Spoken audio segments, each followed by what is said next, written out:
America में कहीं भी तबाही ला सकता है चीन। DF-5 मिसाइल की ताकत से दुनिया में मचा हड़कंप। आखिर चीन का इशारा किस तरफ है?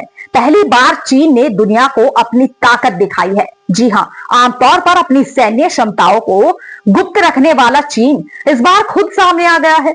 उसने अपनी DF-5 परमाणु मिसाइल की जानकारी सार्वजनिक की है, जिसकी रेंज 12,000 किलोमीटर है, जिसने सबको हैरान कर दिया है। चीन के सरकारी ब्रॉडकास्टर सीसीटीवी ने देश की प्रमुख परमाणु सक्षम मिसाइल सिस्टम में से एक DF-5 के बारे में महत्वपूर्ण जानकारी जारी की है। चीन का परमाणु कार्यक्रम पारंपरिक रूप से अत्यधिक गोपनीय रहा है, विशेष रूप से विशिष्ट मिसाइल क्षमताओं और तैनाती के संबंध में। और ये स्पष्ट नहीं था कि DF-5 एक अंतर महाद्वीपीय बैलिस्टिक मिसाइल के बारे में जानकारी सार्वजनिक क्यों की गई। इस खुलासे का समय भी दिलचस्प है, क्योंकि ये एशिया के सबसे बड़े रक्षा और सुरक्षा मंच सिंगापुर में 2025 शांग्री-ला वार्ता के कुछ ही दिनों बाद आया है।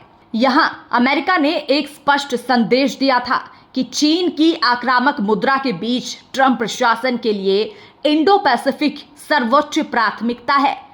वार्ता में अमेरिकी रक्षा सचिव पीट हेगसेथ ने एशियाई सहयोगियों से ताइवान के पास चीन के सैन्य निर्माण के जवाब में अपनी रक्षा बढ़ाने का आग्रह किया।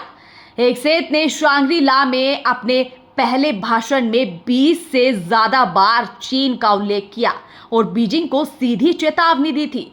हेगसेथ ने कहा, ताइवान पर बलपूर्वक कब्जा करने के कम्युनिस्ट चीन के किसी भी प्रयास के परिणाम स्वरूप इंडो पैसिफिक और दुनिया के लिए विनाशकारी परिणाम होंगे। इसे छुपाने का कोई कारण नहीं है। उन्होंने ये भी कहा कि अमेरिका पश्चिम में चीन के बढ़ते प्रभाव का मुकाबला करने के लिए भी गंभीर है। उन्होंने कहा, हम पश्चिमी गोलार्ध में सुरक्षा भी बढ़ा रहे हैं और पनामा नहर को दुर्भावनापूर्ण चीनी प्रभाव से वापस ले रहे हैं। आखिरकार ये महत्वपूर्ण भूभाग है। चीन ने उस नहर का निर्माण नहीं किया, हमने किया, और हम चीन को इसे हथियार बनाने या नियंत्रित करने की अनुमति नहीं देंगे। हेगसेथ के भाषण के लहजे ने कई लोगों को आश्चर्यचकित कर दिया। DF-5 को सार्वजनिक करना हेगसेथ के भाषण का जवाब हो सकता है। ICBM DF-5 की रेंज 12,000 किलोमीटर है और ये अमेरिका की मुख्य भूमि के साथ साथ पश्चिमी यूरोपीय देशों तक पहुंचने में सक्षम है। ये चीन द्वारा अपनी क्षमताओं को दिखाने और ये संदेश देने का तरीका हो सकता है कि बीजिंग अपनी संप्रभुता और हितों की रक्षा के लिए गंभीर है। चीन में आधिकारिक खुलासे आमतौर पर अस्पष्ट भाषा का उपयोग करते हैं, हथियारों के बारे में सटीक विवरण से बचते हैं। हालांकि 2 जून को प्रसारित किया गया प्रसारण इस मायने में अनूठा है।